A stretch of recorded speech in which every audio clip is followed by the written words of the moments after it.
अस्सलाम वालेकुम नाज़रीन, मैं हूं आपका मेज़बान अताउल्लाह मेमन।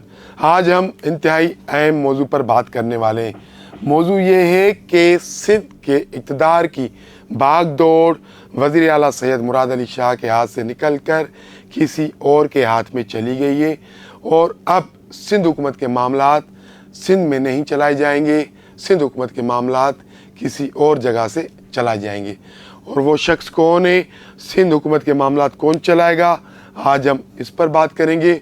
और दूसरा हमारा टॉपिक ये है कि सिंध के एक साबिक वज़ीर से 400 एकड़ ज़मीन और एक बंगला ले लिया गया है। अगर हम ऐसा कहें कि सिंध के एक सूबाई वज़ीर की ज़मीन और बंगले पर कब्ज़ा कर लिया गया है तो ये गलत नहीं होगा। आज हम उस पर भी बात करेंगे, वो कौन से वज़ीर हैं और उन्होंने काबीना में आने के लिए क्या क्या पापड़ बेले। तो सबसे पहले हम आते हैं अपने पहले टॉपिक पर कि वज़ीर आला सिंध सैयद मुराद अली शाह इस वक्त कठपुतली के सिवा कुछ भी नहीं है, उनके पास कोई इख्तियार नहीं है। हम पहले भी अपने प्रोग्राम में आपको बता चुके हैं, जब उन्होंने हलफ लिया था उस वक्त से वो बेइख्तियार हैं।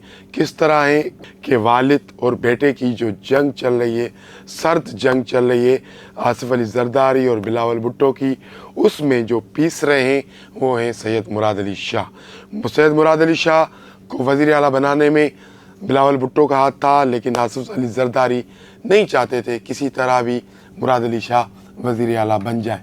अब अगर वज़ीर आला मुराद अली शाह बन गए हैं तो मामलात उनके कंट्रोल में नहीं है। हम पहले भी निशानदेही इस बात की कर चुके हैं कि जो मुराद अली शाह को काबीना दी गई है, उस काबीना में शामिल जो अरकान हैं उनमें से किसी की भी हम ख्याली कोई भी मुराद अली शाह के जहन से नहीं मिलता। मुराद अली शाह या बिलावल भुट्टो की टीम ने जो वज़रा के लिए नाम दिए थे वो बड़े, यानी कि बड़े वालिद साहब और बड़ी पुप्पू, उन्होंने वो नाम माइनस कर दिए और उन्होंने अपने जो करीबी लोग हैं उनको काबीना में शामिल करवा लिया।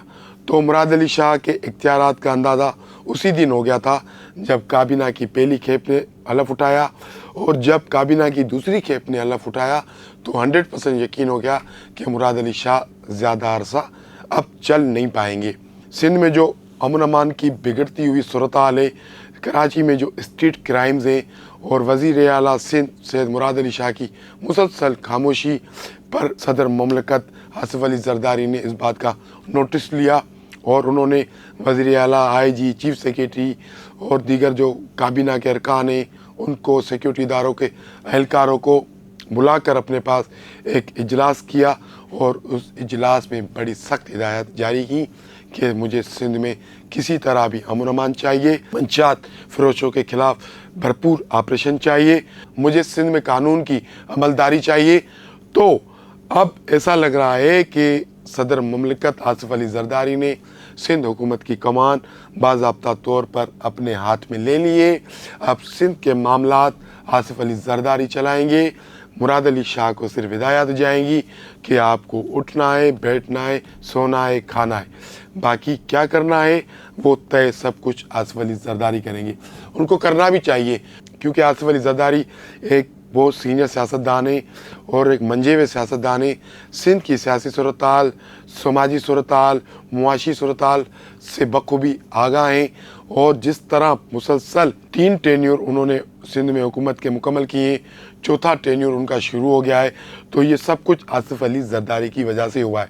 तो आसिफ अली जरदारी को ना सिर्फ सिंध हुकूमत चलाना आती है बल्कि मामलात को कंट्रोल करना भी आता है। अब ऐसे लग रहा है कि आसिफ अली जरदारी ने जैसे ही सिंध हुकूमत के मामलात बाज़ाब्ता तौर पर अपने हाथ में ले लिए हैं तो सिंध की सूरत हाल बेहतर होते हुए नज़र आ रही है। और काबीना के अरकान भी सदर आसिफ अली जरदारी की मीटिंग के बाद एक्टिव हो गए हैं। उससे पहले मुराद अली शाह खुद छुपे हुए थे, खुद सरगर्म नहीं थे, तो उनकी काबीना भी सरगर्म नहीं थी, सिवाय चंद वज़ीर के शर्जील नाम मेमन, नासिर हुसैन शाह के सिवा बाकी कोई भी, सईद गनी की भी वो सरगर्मियाँ नज़र नहीं आती जो आनी चाहिए थी।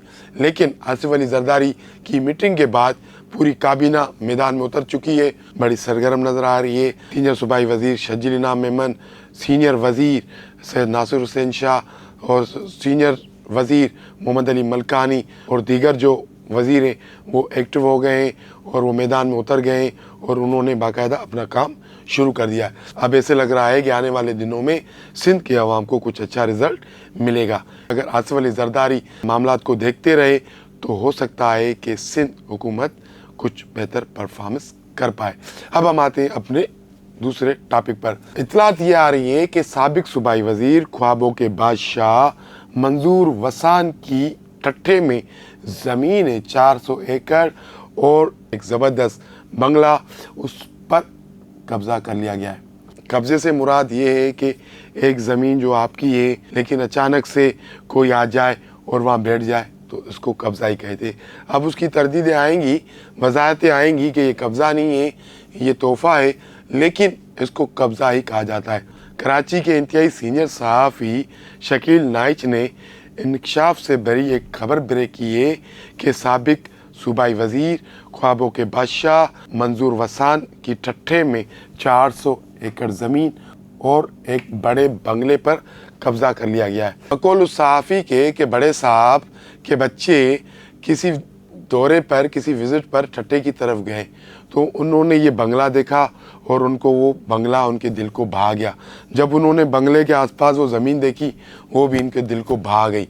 तो फिर बड़े साहब ने ख्वाबों के बादशाह मंजूर वसान को कॉल की कि भाई आपकी जो ये ज़मीन है, आपका ये जो बंगला है, ये हमारे बच्चों को पसंद आ गया है, अब ये हम रख रहे हैं, आप अपना कुछ और बंदोबस्त कर लें। तो ये बड़े साहब की करामतें अपने छोटों पर। ये वही मंजूर वसान है जिनको लॉलीपॉप दिया गया कि आपको काबीना में एक अहम ओहदा दिया जाएगा, लेकिन उनको वो पोजीशन नहीं दी गई और वो अभी तक उस पोजीशन के लिए ख्वाब ही देख रहे हैं।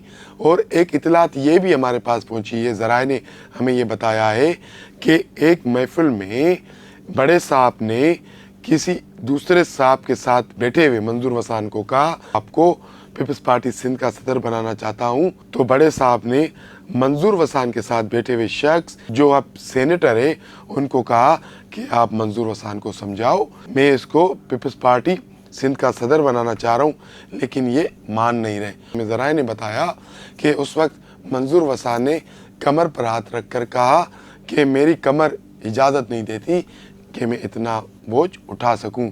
मेरा बड़े साहब ये कहकर रवाना हो गए। तो जो दूसरे जो शख्स मंजूर वसान के साथ बैठे थे, जो इस वक्त सेनेटर है, तो उन्होंने कहा कि यार आप पोजीशन ले लो अगर आपको बड़े साहब दे रहे हैं। तो मंजूर वसान ने कहा भाई मैं 1.5 अरब रुपये पहले दे चुका हूँ और ये 1.5 अरब रुपये मजीद मुझसे निकलवाना चाहते हैं, तो मैं कहाँ से लाऊंगा इतने पैसे। ना मुझे काबीना में पोजीशन चाहिए, ना मुझे पार्टी की सदारत चाहिए। तो ये बातें उन दोनों के दरमियान हुई जो ज़राए ने हमें बताई। अब मंजूर वसान जो ख्वाबों के बादशाह हैं, अब वो उनकी तरदीद करें या तस्दीक करें वो तो आने वाले वक्त में ही पता चलेगा। इनसाइड स्टोरी से आज के लिए इतना ही। कल मिलेंगे हम किसी अहम मौजू पर, किसी अहम इशू पर। आपसे हमारी दरख्वास्त है कि आप हमारे चैनल को लाइक करें, शेयर करें, सब्सक्राइब करें। बहुत शुक्रिया।